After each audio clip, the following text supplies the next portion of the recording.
warahmatullahi wabarakatuh. Bismillahirrahmanirrahim. Alhamdulillahi rabbil alamin. Assalatu wassalamu ala asrafil mursalin wa ala alihi wa ashabihi wa man tabi'ahum bi ihsanin ila yaumiddin. Amma ba'd. Pemirsa yang dirahmati Allah Subhanahu wa taala. Marilah terlebih dahulu kita senantiasa panjatkan puji dan syukur kita kehadirat Allah Subhanahu wa taala atas segala limpahan nikmat-Nya untuk kita semua. Sehingga saat ini kita dalam keadaan segar, bugar, sehat, dohiran wa batinan, lahir dan batin. Pemirsa yang dirahmati Allah Subhanahu wa taala. Kajian kita saat ini mengambil tema keluarga sakinah. Istilah keluarga sakinah tidak asing lagi bagi kita, yakni sebuah keluarga yang menjadi dambaan kita semua. Yakni keluarga yang merasakan tenang, tentram, dohiran wa batinan, dunia akhirat. Maksudnya adalah sebuah keluarga yang di dalamnya diwarnai ketaatan kepada Allah dan Rasul-Nya.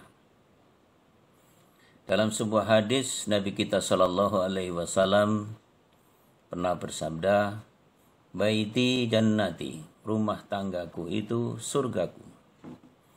Berarti keluarga sakinah adalah keluarga surgawi, keluarga calon penghuni surga. Siapakah mereka? Yaitu sebuah keluarga yang senantiasa dilimpahi berkah dari Allah Subhanahu wa taala. Terbukti doa yang diajarkan oleh Rasulullah sallallahu alaihi wasallam, "Barakallahu laka wa baraka 'alaika wa jama'a bainakum ma fi khair."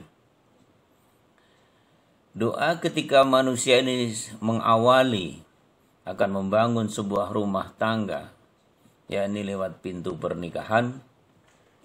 Semoga rumah tangga kalian diberkati oleh Allah Subhanahu wa taala. Dan semoga Allah menetapkan berkahnya dalam suka dan duka kalian. Dan Allah berkenan mengumpulkan kalian dalam penuh kebajikan, dalam penuh kebaikan. Inilah sebuah hadis, doa yang diajarkan oleh Rasulullah SAW. Jadi intinya di sini adalah kehidupan ini menuai barokah, bukan menuai kesenangan aja, bukan juga menginginkan kekayaan saja.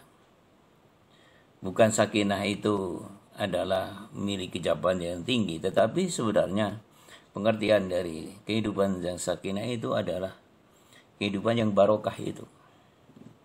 Barokah adalah mengandung makna bertambahnya kebaikan-kebaikan yang multi banyak, yang berlipat ganda.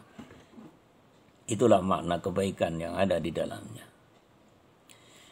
Maka kalau kita simak rumah tangga Rasulullah SAW, ia juga tidak jauh seperti kita. Ya, ini kadang ada, kadang tidak ada. Ya, kadang senang, kadang susah gitu. Kadang mudah, kadang sulit, ini silih berganti.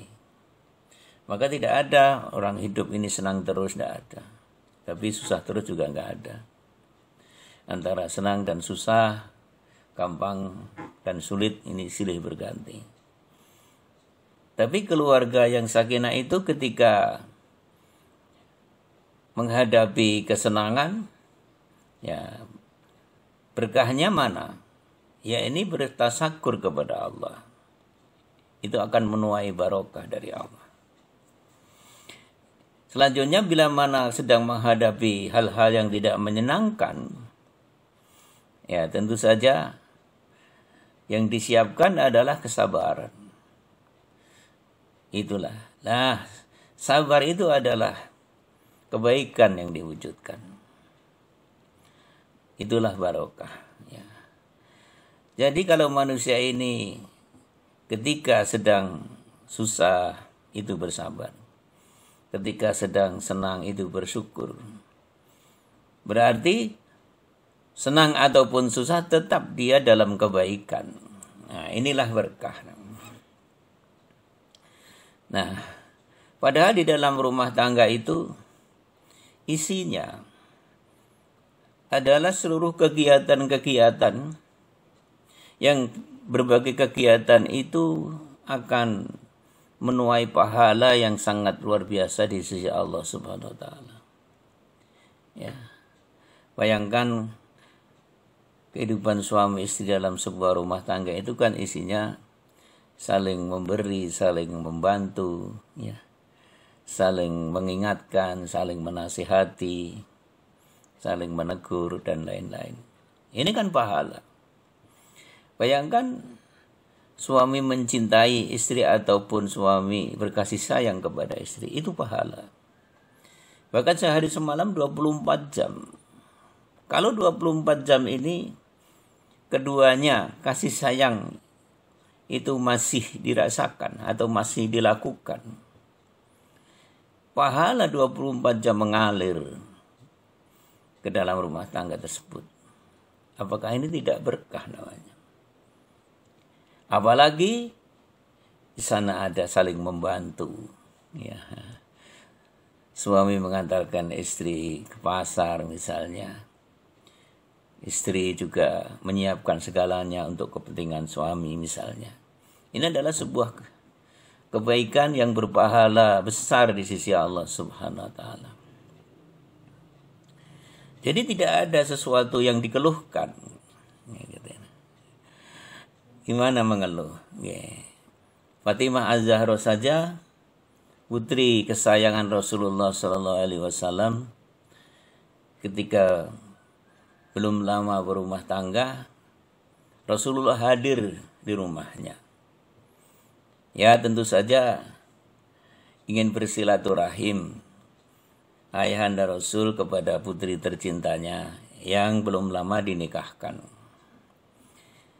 Tapi kenapa setelah Rasul ke rumahnya yang dilihat adalah Fatimah ini sedang menggiling gandum sambil menangis. Kenapa menggiling gandum sambil menangis? Ya, Rasul lantas menanyakan, kenapa kau menangis? Ya Rasulullah, ya ayahanda tercinta, saya ini setiap hari begini ini. Menggiling gandum, wah capek. Ya. Buat saya mohon nanti ayahanda minta kepada Mas Ali agar saya ini diberikan budak, ya dicarikan pembantu begitulah, agar saya tidak kepayahan seperti itu. Oh begitu. Nah, ternyata setelah itu Rasul berfatwa atau menasihati kepada putri tercinta. Ya Fatimah, walaupun memang itu menuai kepayahan atau kecapean, itu saya tahu. Tetapi bayangkan butir-butir gandum yang kau giling itu sejumlah itu. Allah memberikan ampunan dan menaikkan derajat dan memberikan rahmat kepadamu. Setelah Rasul selesai bernasihat seperti itu, apa yang terjadi? Yang tadinya Fatimah Az-Zahra ini menangis lantas mengusap air matanya. Ya. Lantas yang tadinya agak murung begitu lantas bersemangat. Ya, 180 derajat ini. Artinya yang tadinya susah menjadi senang. Lantas apa ucapannya? Ya ayahanda tercinta, kalau begitu nanti nggak jadi aja dah, batal. Nanti ayahanda nggak usah minta kepada Mas Ali agar dicarikan budak. Nah ini kan mengandung satu pengertian bahwasanya ketika belum mengerti itu, memang dirasa itu sebuah kegiatan yang membuat capek, gitu, yang membuat lelah saja, seolah-olah tidak ada apa-apanya. Tetapi sebenarnya bahkan di balik itu beberapa anugerah Allah yang diberikan. Nah, inilah berkah. Maka betapa manusia yang berumah tangga ini sehari semalam 24 jam itu kebaikan-kebaikan yang dilakukan itu menjadikan kaya di akhirat. Ya, makanya itu keluarga surgawi. Seperti itu.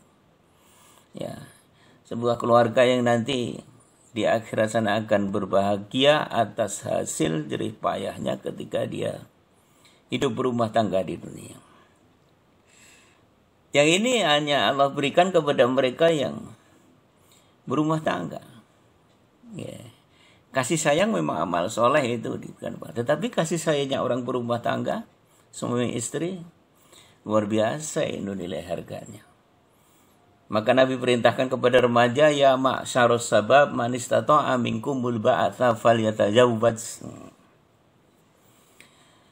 Wahai para remaja, ya, hendaklah kalian berumah tangga, hendaklah kalian nikah, gitu. Nah, nikah itu adalah apa? Menundukkan pandangan, menenteramkan hati. Ya. Maka innahu abghadul basar wa asanul farj. Fa ilam yastati fa alaihi bisawm. Maka bila engkau tidak mampu, diperintahkan untuk berpuasa saja sebagai gantinya, gitu. Nah, maka pengertian kemampuan dan tidak ini saya rasa ya relatif, gitulah. Sebenarnya banyak ya hamba-hamba Allah yang mungkin secara gambaran kasar itu tidak mampu, ternyata setelah dilakukan, keringanan-keringanan dari Allah akan diberikan dalam kehidupan rumah tangga itu. Inilah sesuatu yang sangat luar biasa bagi kita sekalian. Bahkan wanita yang berumah tangga, seorang istri, itu digampangkan masuk surga gara-gara cirinya 4, gitu. Suami tidak hanya 4, banyak sekali kewajiban-kewajiban yang dipikulnya, gitu. Ya. Kalau wanita cuma 4, memang Nabi pernah bersabda, inni mar'atun shallaitaha khamsaha wa shawmat sahroha, ya, wa khafatat farjaha wa ata'at zawjaha qila laha udkhulil jannati min kulli babim masiki. Wanita itu ada ciri 4 yang besok akan digampangkan masuk surga. Yaitu wanita yang sholat fardunya tertib, baik, tertib, bagus. Puasa Ramadannya baik, tertib, bagus. Ya. Kalau utang nyaur, nah ini namanya tertib. Yang ketiga, dia menjaga kehormatannya, menjaga farjinya. Ya. Tidak berzina termasuk di dalamnya. Wa ata'at zawjaha. Dia taat kepada suaminya. Nah, wanita yang memiliki ciri 4 hal ini besok akan mendapat suatu ucapan yang sangat indah dari Allah Subhanahu wa taala. Qila laha. Dikatakan kepada wanita tadi, udkhulil jannati, masuklah kau ke dalam surgaku. Min kulli babim masiti, lewat pintu manapun Anda pilih. Luar biasa, surga itu banyak pintunya, ada 8 pintunya dalam satu riwayat. Masing-masing pintu indah sekali. Ya, walaupun ada ciri khas masing-masing pintu. Sehingga diberi wewenang untuk memilihnya. Lewat pintu mana, terserah. Nah, diizinkan oleh Allah Ta'ala. Luar biasa ini. Nah, maka sebenarnya berumah tangga ini adalah sesuatu yang sangat penting bagi kita kaum mukmin muslim ini. Pemirsa yang dirahmati Allah Subhanahu wa taala. Rumah tangga memang kadang senang, kadang susah, ini wajar gitu. Rumah tangga Nabi pun demikian, ya, tidak berbeda dengan kita. Pada satu saat pagi-pagi tidak ada makanan, Nabi menanyakan kepada istrinya, "Ya Aisyah, ada makanan nggak di pagi ini?" "Mohon maaf ya Rasulullah, pagi ini kebetulan belum ada makanan karena memang kondisi badan saya tidak enak." Misalnya begitu ya. Apa jawab Nabi? "Oh, kalau begitu saya puasa saja." Nah, inilah gambaran keluarga sakinah yang ketika menghadapi persoalan-persoalan yang sebenarnya itu bisa dianggap keluhan atau kesusahan, tapi ternyata solusinya ada saja.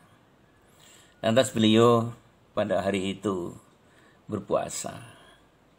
Selesai sudah.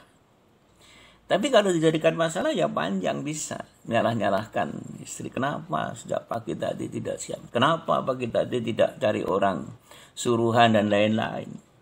Bisa saja menyalah-nyalahkan seperti itu. Nah, inilah pada satu saat ya keadaan rumah tangga Rasul itu sepi begitu. Ya memang sepi dan ramai kadang-kadang ya biasa gitu. Ramai sedang banyak keluarga bersenang-senang ya, semua lega gitu. Tapi pada saatnya Nabi mengalami keadaan yang sepi dalam rumahnya, sehingga ketika Umar bin Khattab itu bertamu, dia juga akan menjenguk putrinya di sana, kan juga diberi istri oleh Rasul, Siti Hafsah itu. Assalamualaikum, waalaikumsalam warahmatullahi wabarakatuh. Apa yang terjadi? Rasul sedang bangun tidur. Ya, kebetulan Rasul bangun tidur. Masya Allah, Umar tahu bahwa tidurnya hanya ditikar saja. Kok tidak di kasur empuk? Padahal ini pemimpin dunia. Ya, pemimpin umat, sekupnya dunia, kan begitu. Nah itu, kenyataannya seperti itu. Umar menganggap itu adalah suatu kesedihan, tetapi Nabi tidak.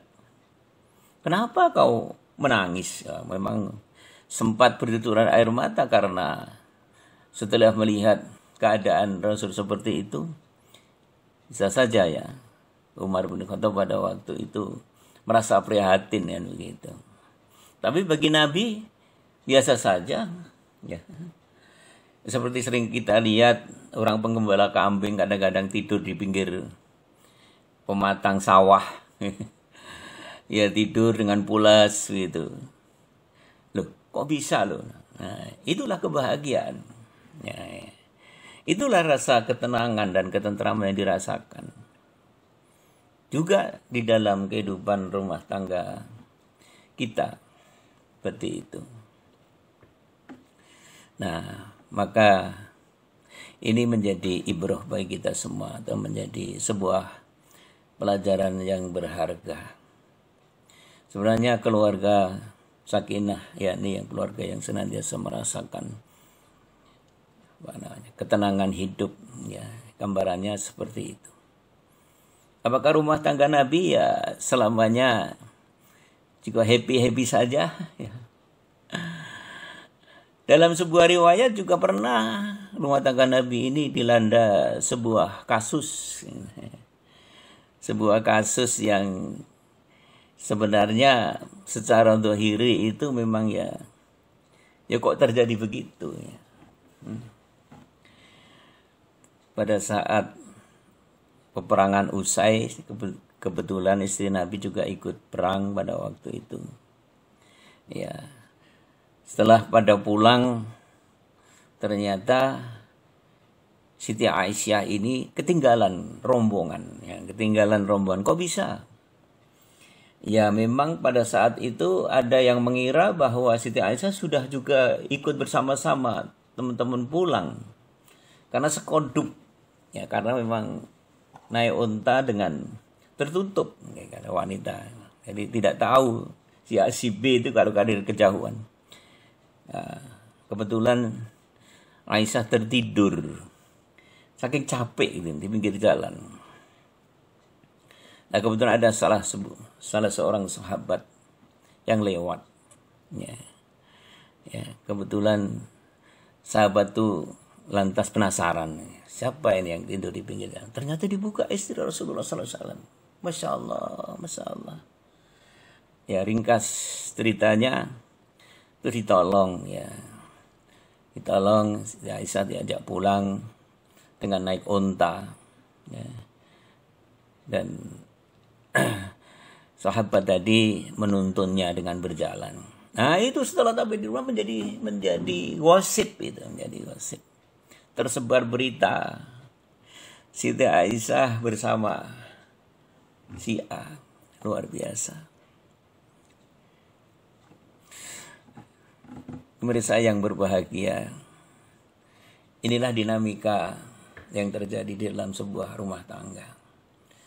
Ini menandakan bahwa sebenarnya di dalam rumah tangga kita pun tidak jauh secara garis besar seperti itu. Maka senjatanya tiada lain ya, adalah mensikapinya dengan penuh kearifan. Ini.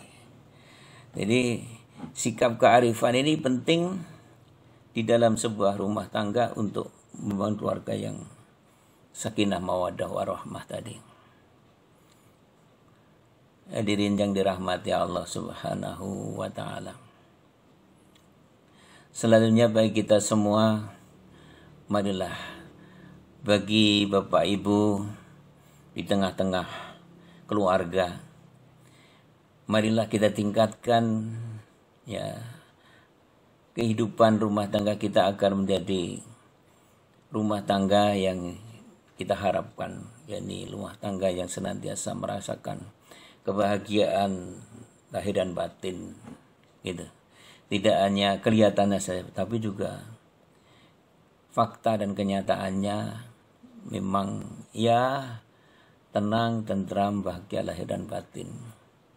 Walaupun mungkin ya tentang kondisi sosial ekonominya masih sederhana atau kurang mungkin ya. Tapi nggak masalah ya. Nah, itulah keluarga-keluarga yang nanti calon penghuni surga, sehingga dalam sebuah rumah tangga itu nanti akan ada anak, akan ada cucu, keturunannya pun juga dibina dengan baik, sehingga keluarganya menjadi keluarga yang juga sama seperti orang tuanya kehidupannya, karena sudah diajarkan dicontohkan oleh orang tuanya. Ya. Pemirsa yang berbahagia, saya kira demikian apa yang bisa saya sampaikan tentang gambaran sekilas kehidupan rumah tangga yang sakinah mawaddah warahmah itu. Tapi sebenarnya ini adalah juga relatif ya. Relatif, tapi secara garis besar seperti itulah keadaannya. Bila kita mampu mensikapinya dengan berpedoman kepada kaidah-kaidah agama yang telah ada, insya Allah dalam kehidupan rumah tangga itu seperti apa yang disabdakan Nabi, baiti jannati, rumah tanggaku itu adalah surgaku. Biasa kalau ada kesedihan biasa, tapi kan banyak kesabaran, akhirnya tiada badai yang tidak berlalu. Badai pasti berlalu, maksudnya begitu ya. Kesusahan itu akan juga berganti dengan kesenangan. Nah itu, ketika senang tentu saja harus kita wujudkan, yakni rasa syukur kita kepada Allah Subhanahu wa taala. Antara sabar dan syukur ini adalah kebaikan. Maka sabda Nabi, ajaban li amril mu'min, menakjubkan perangai orang mukmin itu. Ya, senang ya untung, ya susah ya untung. Ya, gitu lagi. Sakit ya tidak rugi, sehat juga tidak, lebih-lebih sehat gitu. Kenapa sakit juga tidak rugi? Karena memang dosanya diampuni bila dia bisa bersabar. Dan dia bisa mengambil ibrah dalam ujian Allah itu. Dia akan mendapatkan satu pelajaran yang berharga. Pemirsa yang berbahagia, mohon maaf apabila ada penyampaian kami yang kurang berkenan dan juga mungkin keliru atau salah. Ya, semoga dimaafkan. Dan bila ada kebaikannya, mudah-mudahan bermanfaat bagi kehidupan kita semua. Aqulu qauli hadza astaghfirullahal adzim innallaha ghafurur rahim. Assalamualaikum warahmatullahi wabarakatuh.